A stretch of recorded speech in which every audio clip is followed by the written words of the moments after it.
ನಿಮ್ ವೈಫ್ ನಿಮ್ಮ ಜೊತೆ ಇಲ್ಲ, ಪ್ಲೀಸ್ ಟೆಲ್ ಎನಿ ಸಜೆಷನ್ ಅಂತ ಅಂದ್ಬಿಟ್ಟು ಅಫ್ಕೋರ್ಸ್ ರೇಖಿಯ ಮೂಲಕ ನೀವು ಇದನ್ನ ಸಾಲ್ವ್ ಮಾಡೋದಿಕ್ಕೆ ಟ್ರೈ ಮಾಡ್ಬೋದು.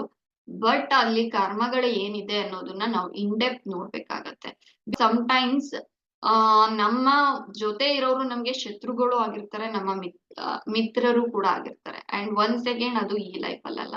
ನಾವೇನ್ ನೋಡ್ತೀವಿ ಅಂತ ಅಂದ್ರೆ ಈ ಲೈಫ್ ಅಲ್ಲಿ ಈಗ ನಮ್ಗೆ ಇಂಥವ್ರ ಮಗಳು, ಇಂಥವ್ರ ಹೆಂಡತಿ, ಇಂಥ ಊರು ಇದನ್ನಷ್ಟೇ ನೋಡ್ತೀವಿ. ಬಟ್ ಇದು ಯಾವ್ದೋ ಒಂದು ಜನ್ಮದ ಒಂದು ಸೋಲ್ ಕಾಂಟ್ರಾಕ್ಟ್ ಆಗಿರುತ್ತೆ, ಸೋಲ್ ಕನೆಕ್ಷನ್ ಆಗಿರುತ್ತೆ. ಅವರು ನಿಮ್ಮ ಲೈಫಿಗೆ ಬಂದಿರ್ತಾರೆ ನಿಮ್ಗೆ ನೋವನ್ನ ಕೊಡ್ಬೇಕು ಅಂತಾನೆ. ಅದು ನಿಮ್ಗೂ ಗೊತ್ತಿರೋದಿಲ್ಲ, ಅವ್ರಿಗೂ ಗೊತ್ತಿರೋದಿಲ್ಲ. ನೀವ್ ಅನ್ಕೊಂಡಿರ್ತೀರಾ ಅವ್ರ ನನ್ ಫ್ರೆಂಡ್, ಅವ್ರು ನನ್ನ ತೀರಾ ಹತ್ರ ಅಂತ ಅಂದ್ಬಿಟ್ಟು. ಇನ್ನು ಕೆಲವರು ನಿಮ್ಮ ಲೈಫ್ಗೆ ಬಂದಿರ್ತಾರೆ ನಿಮ್ಗೊಂದು ಪರ್ಟಿಕ್ಯುಲರ್ ಪಾಠವನ್ನ ಕಲಿಸ್ಬೇಕು ಅಂತಾನೆ. ಸೊ ಅದಕ್ಕೆ ತಕ್ಕಂತೆ ನಾನು ಹೇಳೋದಾದರೆ, ಒಂದು ರೇಖೆಯನ್ನ ಕಲ್ತು ನೀವು ಹೀಲಿಂಗ್ ಅನ್ನ ಮಾಡೋದಿಕ್ಕೆ ಸ್ಟಾರ್ಟ್ ಮಾಡ್ಬೋದು. ಸೊ ಅದ್ರಲ್ಲೇ ನಿಮ್ಗೆ ಸರಿ ಆಯ್ತು ಅಂತ ಅಂದ್ರೆ ದಟ್ಸ್ ಪರ್ಫೆಕ್ಟ್ಲಿ ಫೈನ್.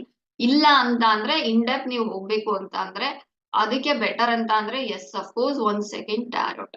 ಟ್ಯಾರೋಟ್ ಅಲ್ಲಿ ಯಾಕೆ ಅವ್ರು ಆ ರೀತಿ ಆಕ್ಟ್ ಮಾಡ್ತಾ ಇದಾರೆ, ಅವ್ರು ನಿಮ್ಗೆ ಆಕ್ಚುಲಿ ಯಾವ ಒಂದು ಲೆಸನ್ ಅನ್ನ ಕಲ್ಸೋದಿಕ್ ಬಂದಿದ್ದಾರೆ ಲೈಫ್ ಅಲ್ಲಿ, ನೆಕ್ಸ್ಟ್ ಸ್ಟೆಪ್ ನೀವ್ ಏನನ್ನ ತಗೋಬಹುದು, ಏನು ಯಾವ ಒಂದು ವಿಷಯಗಳನ್ನ ನೀವು ಕಲ್ತು ಮುಂದೆ ಹೋಗೋದು ನಿಮ್ಗೆ ಬೆಟರ್ ಆಗಿರುತ್ತೆ ಲೈಫ್ ಅಲ್ಲಿ ಅಂತ ಅಂದ್ಬಿಟ್ಟು.